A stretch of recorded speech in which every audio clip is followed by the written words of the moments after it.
So this is kind of crazy, but today I'm back at Homegrown Gardens 1.0. It's such a special space for me. It's so crazy that it's been almost a year since I've moved out, so I'm super excited to check it out. And later on, we're gonna go check out my sloped garden because that is super blooming right now. It's in gorgeous form. But first, let's go see my home sweet home, Homegrown Gardens 1.0.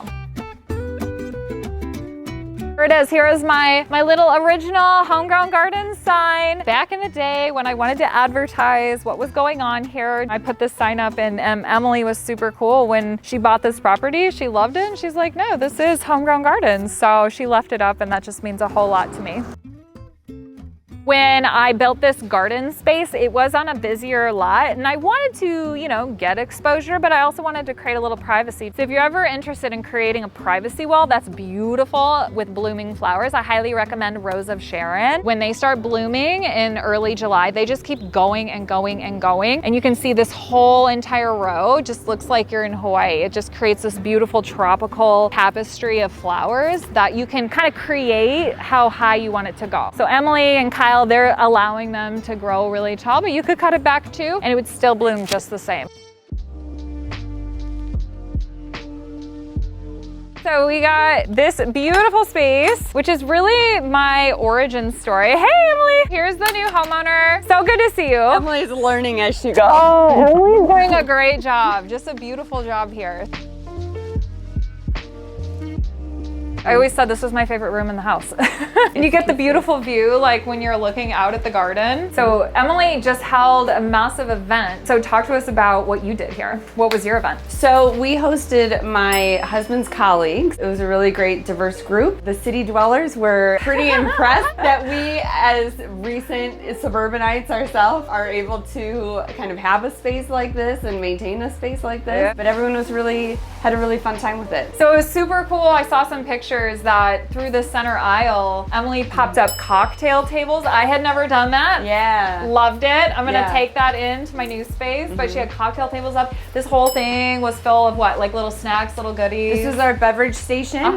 So we kind of cleared it out a little bit, but this is all beverages, and then we had food inside the house. That's so cool. Yeah, and a few people did end up with zucchinis by the end of the night. Perfect. So. I know, you can't help but share the garden love this time of year. Let's go walk through, and you tell me what your first year garden experience has been like. Oh.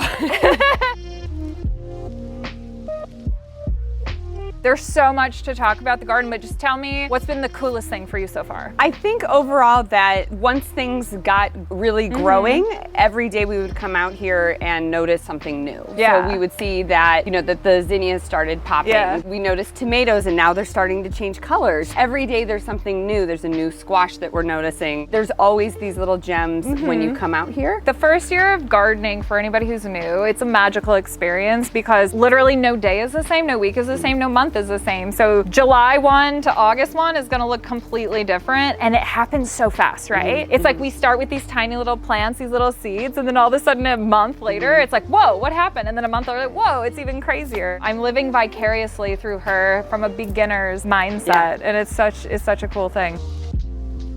When people come into this space first, they kind of want to know what was already here and what did you do this year then? Sure. So what I usually tell people then is that this is perennial row. This was here, and that this all kind of came back, and this has been fun to find the little tiny little strawberries. If you're looking to kind of make your space a little easier to tackle every year, just do a ton of perennials and let it go free and wild. This beautiful tree-form hydrangea did not used to live here. It used to live closer to the house, which got super beat up by the rainwater falling out of the gutter. So this was an awesome choice by Emily to transplant it. We didn't know how it was gonna work out, but it turns out you can totally transplant hydrangea trees. I mean, look at it, it's thriving. This was save the tree. Save the tree.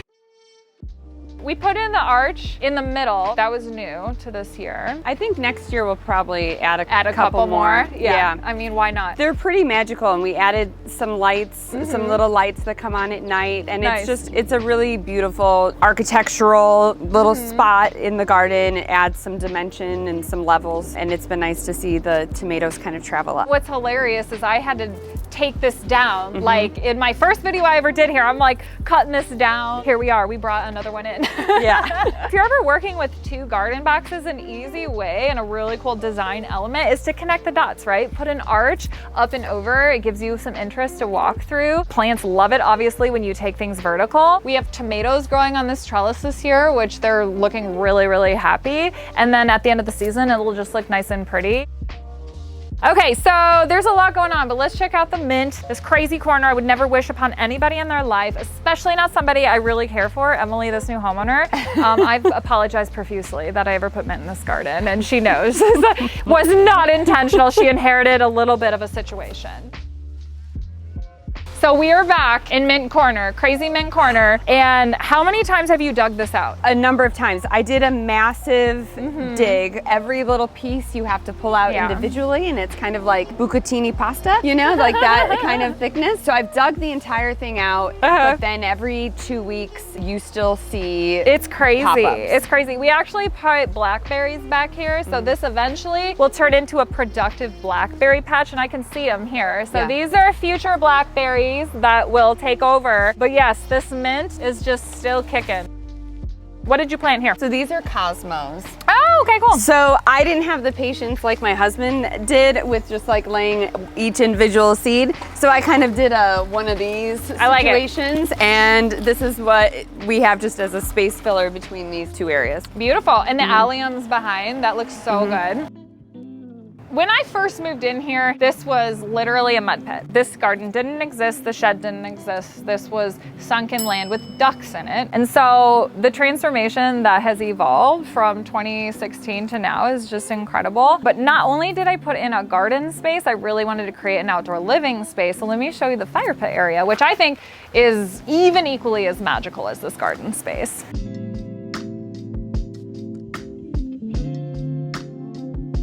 In 2016, started really getting the vision for what I wanted this space to feel like in terms of an outdoor garden oasis. I wanted to feel almost like I'm living in California, like outdoor, indoor living. It was magical how it all came together in 2016, 2017. Fast forward a couple years, I realized I had a niche in the world where I knew how to grow my own food, I knew how to design garden spaces and create outdoor backyard oases.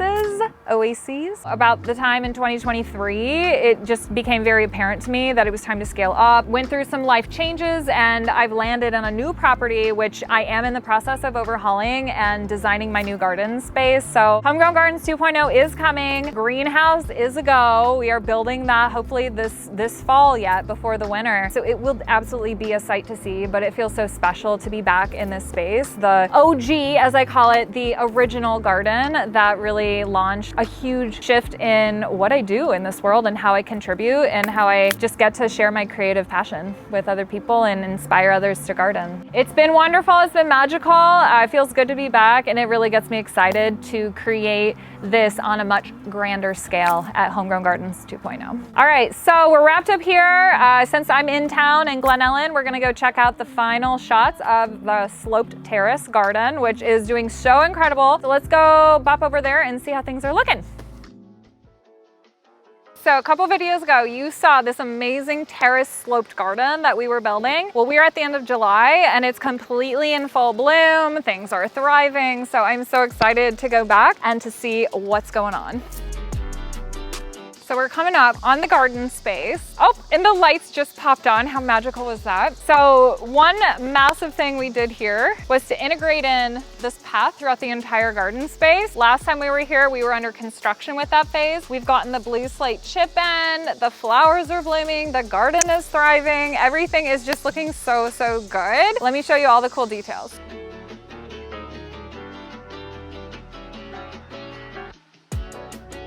Hey, John. Hey, what's up? How are you? Doing well, thanks. Good, good. Well, here we have the homeowner right here, John. This is the guy that gave me free reign to transform his yard. So thank you so much. Yeah, it looks beautiful. Tell me your experience with the garden so far. Well, it's been nice. We haven't had to do much with it ourselves because you've been taking care of it. Yeah. It's cool. Every time we come out, there's something new to find, and we're just out here. We've been gone for a week and came back, and there's all new things since last time we were here. Yeah, yeah. So eating tomatoes tonight.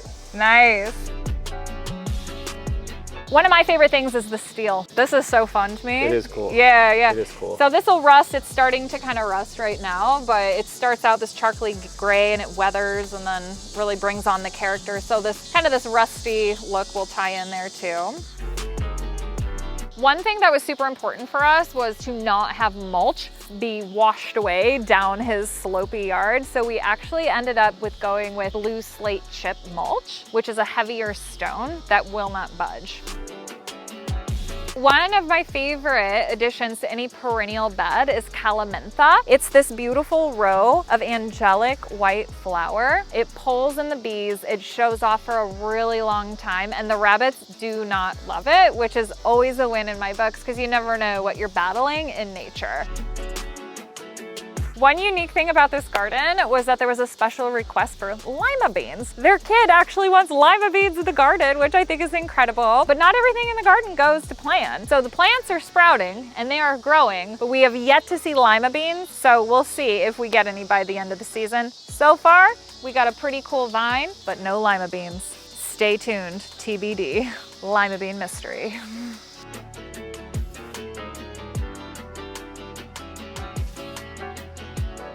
This is such a cool space, how we just kind of wove this garden into your existing landscape. Yeah. Obviously things are thriving.